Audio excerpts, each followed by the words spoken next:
Some of these oysters we're gonna have to pry off the rock, but some of them are just nice and loose, and you don't want to break the shell when you're doing it. You kind of want to just get in and give it a gentle pull. It's not going to be too hard to get off, and if it is too hard, you're probably going to break the shell, and you don't want to be pulling that one off anyways. I'm going to use a little bit of the oysters, and we're going to use some of the urchin. And honestly, we just want to let the ingredients shine. Like the urchin, I'm just gonna have a couple spoonfuls just the way it is. It's beautiful. And these oysters, you can do one with a squeezed lemon, and I'm gonna do a really quick one with it's kind of a take on the shore meets the ocean.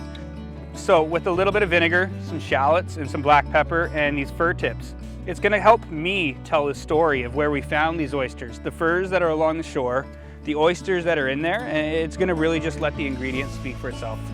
I'm gonna add a little bit of diced shallots. We don't want them too big because you don't want that flavor to overpower. I'm gonna add some fresh cracked pepper. We're gonna add our fur tips. I prefer to add just a tiny drop of sweetness, really not much in this. And this is white balsamic, but feel free to use any vinegar. A traditional mignonette is gonna have red wine vinegar in it. I don't do things very traditionally, I just kind of fly by how I'm feeling, and I like white balsamic. Now that we've made our mignonette, again, super simple, we're just gonna put it in this dish here. When you're shucking an oyster, at the back of each oyster there's a little hinge. I like to look for that little black thing, and that's where I'm gonna insert my shucker, and I'm going to press just until I feel it pop, and then I'm gonna twist to kind of get that shell to release and give way a little bit. I like to use a cloth not only to hold it steady, but then that way if I go through, I'm not jamming the shucker through my hand.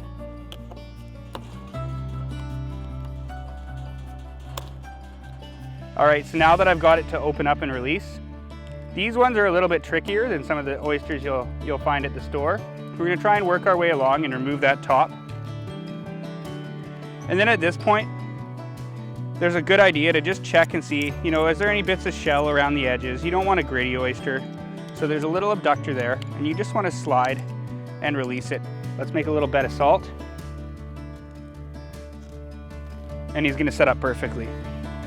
I've got the sea urchin here now, and you can do this a couple of different ways. You can go and take a pair of scissors and carefully cut around. Being that we just finished foraging, I don't really carry scissors with me, so we're gonna be very careful. And we're just gonna break open the shell around that mouth. So I'm just kind of trying to open a nice circle so we have a nice visual. So I'd like to, ideally I'd have a smaller spoon, but I like to take these roe out carefully, and I'm gonna plop them into this water and rinse them off and rinse the shell out, and serve it right back in the same dish. We want to get them nice and clean, but we also don't want to break them all apart.